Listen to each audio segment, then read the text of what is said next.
Bapak, Ibu, dan saudara-saudariku yang terkasih dalam Tuhan kita Yesus Kristus, salam sejahtera untuk kita semua. Berkat Allah yang Maha Kuasa senantiasa menyertai kita. Hari Senin tanggal 2 Mei tahun 2022 adalah peringatan wajib Santo Athanasius, Uskup dan Pujangga Gereja.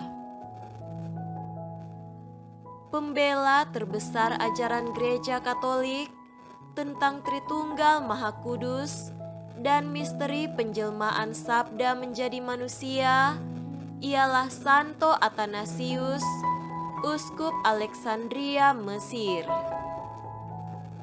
Pada tahun 318, Athanasius ditabiskan menjadi diakon dan ditunjuk sebagai sekretaris Uskup Alexandria.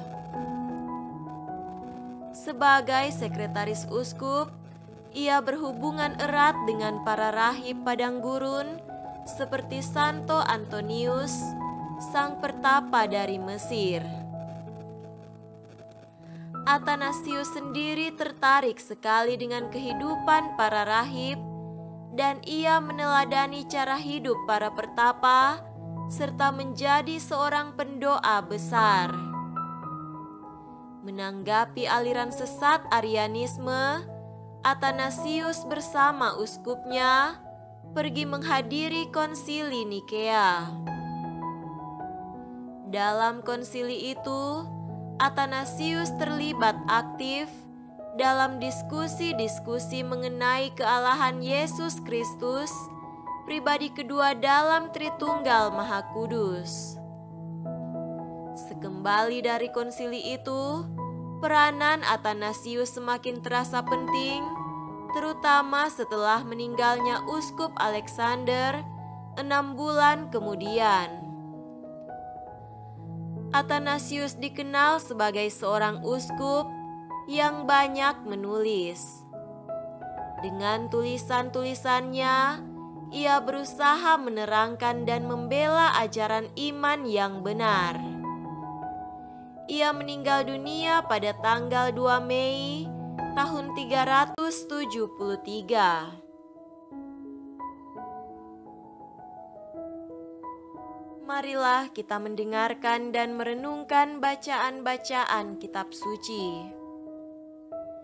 Bacaan pertama dari Kisah Para Rasul pasal 6 ayat 8 sampai 15. Dan Stefanus yang penuh dengan karunia dan kuasa mengadakan mujizat-mujizat dan tanda-tanda di antara orang banyak. Tetapi tampillah beberapa orang dari jemaat Yahudi yang disebut jemaat orang Libertini. Anggota-anggota jemaat itu adalah orang-orang dari Kirene dan dari Alexandria bersama dengan beberapa orang Yahudi dari Kilikia dan dari Asia. Orang-orang itu bersoal jawab dengan Stefanus, tetapi mereka tidak sanggup melawan hikmatnya dan roh yang mendorong dia berbicara. Lalu mereka menghasut beberapa orang untuk mengatakan, "Kami telah mendengar dia mengucapkan kata-kata hujat terhadap Musa dan Allah." Dengan jalan demikian, mereka mengadakan suatu gerakan di antara orang banyak serta tua-tua dan ahli-ahli Taurat. Mereka menyergap Stefanus, menyeretnya dan membawanya ke hadapan mahkamah agama. Lalu mereka memajukan saksi-saksi palsu yang berkata, "Orang ini terus-menerus mengucapkan perkataan yang menghina tempat kudus ini dan hukum Taurat, sebab kami telah mendengar dia mengatakan bahwa Yesus orang Nazaret itu akan merubuhkan tempat ini dan mengubah adat istiadat yang diwariskan oleh Musa kepada kita.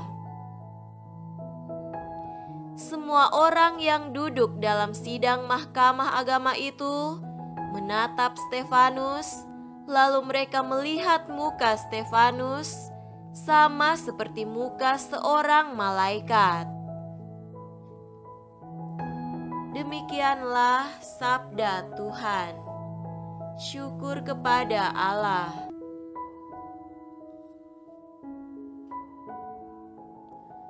Semoga Tuhan beserta kita sekarang dan selama-lamanya. Inilah Injil suci menurut Yohanes. Dimuliakanlah Tuhan. Injil Yohanes pasal 6 ayat 22 sampai 29. Pada keesokan harinya, orang banyak yang masih tinggal di seberang melihat bahwa di situ tidak ada perahu selain daripada yang satu tadi, dan bahwa Yesus tidak turut naik ke perahu itu bersama-sama dengan murid-muridnya, dan bahwa murid-muridnya saja yang berangkat. Tetapi sementara itu, beberapa perahu lain datang dari Tiberias, dekat ke tempat mereka makan roti, sesudah Tuhan mengucapkan syukur atasnya. Ketika orang banyak melihat bahwa Yesus tidak ada di situ dan murid-muridnya juga tidak, mereka naik ke perahu-perahu itu, lalu berangkat ke Kapernaum untuk mencari Yesus. Ketika orang banyak menemukan Yesus di seberang laut itu, mereka berkata kepadanya, "Rabi, bila mana engkau tiba di sini?" Yesus menjawab mereka, "Aku berkata kepadamu, sesungguhnya kamu mencari Aku, bukan karena kamu telah melihat tanda-tanda, melainkan karena kamu telah makan roti itu dan kamu kenyang.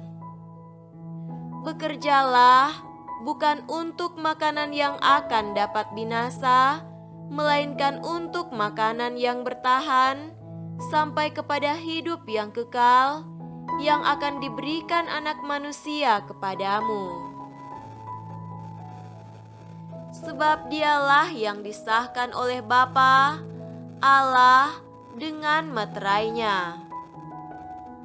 Lalu kata mereka kepadanya, "Apakah yang harus kami perbuat supaya kami mengerjakan pekerjaan yang dikehendaki Allah?"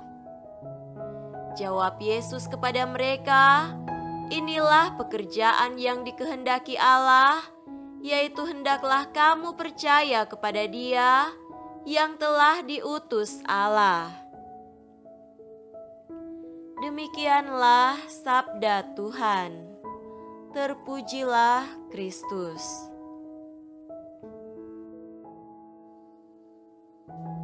Saudara-saudariku yang terkasih dalam Tuhan kita Yesus Kristus, tema renungan kita pada hari ini adalah mencari untuk hidup dan selamat. Mencari merupakan salah satu ajaran kitab suci demi hidup dan keselamatan manusia. Satu dari nasihat Yesus yang terkenal adalah, "Carilah maka kamu akan mendapat." 8 abad sebelum kedatangan Yesus, Nabi Amos telah menyerukan pesan Tuhan itu kepada umat Israel. "Carilah Aku, maka kamu akan hidup. Carilah Tuhan, maka kamu akan hidup. Carilah yang baik, jangan yang jahat, supaya kamu akan hidup." Mencari adalah hal vital dalam hidup dan bagi martabat manusia. Manusia dapat hidup bermartabat bila sudah tahu mencari dan mempunyai mata pencaharian. Di Indonesia, banyak orang berani menjadi perantau sampai ke luar negeri untuk mencari nafkah. Para TKI, baik pria maupun wanita, merantau ke 5 benua untuk mencari nafkah demi mempertahankan hidup keluarganya. Demikian juga orang-orang Yahudi yang mengalami makan gratis melalui peristiwa perbanyakan roti, terus mencari dan mengejar Yesus sampai ke seberang danau. Mereka ingin memaksa Yesus menjadi raja atas mereka karena Dia adalah orang yang dapat memberi dan menjamin kebutuhan hidup mereka. Namun, Yesus datang bukan untuk mencari tempat dan peranan serta posisi di antara manusia. Ia menyadarkan mereka bahwa apa yang dibuatnya hanyalah tanda kecil dari hal yang lebih besar mengenai kebenaran hidup manusia.